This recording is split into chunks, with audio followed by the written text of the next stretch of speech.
Welcome back. On the African scene, the Malian military has launched a series of airstrikes in the gold-rich Kayes region in response to a growing threat posed by the al-Qaeda-affiliated group Jamaat Nusrat al-Islam wal Muslimin (JNIM). The group recently imposed a blockade aimed at halting fuel imports into the capital, Bamako, and has moved to restrict movement in key border towns including Kayes and which lie near the frontiers of Senegal and Mauritania. The strikes mark a significant escalation in the government's effort to counter the growing influence of militant groups in the western part of the country.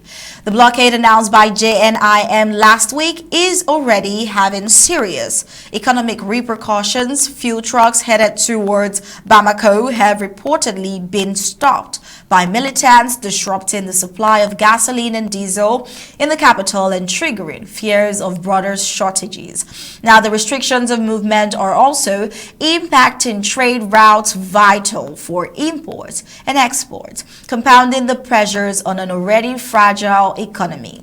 The military's air campaign is seen as an urgent attempt to reopen these critical corridors and deter further militant advances. Now, beyond the fuel crisis, JNIM's offensive has directly targeted Mali's industrial and mining sectors. Over the past several days, the group has escalated attacks on key infrastructure, including cement factories, sugar processing plants, and gold mines. Global mining giants like Barrick Gold and B2 Gold, both of which operate major facilities in the region, have faced disruptions. Though the extent of damage remains unclear, these attacks threaten not only Mali's economic stability, but also the foreign investment vital to the country's recovery.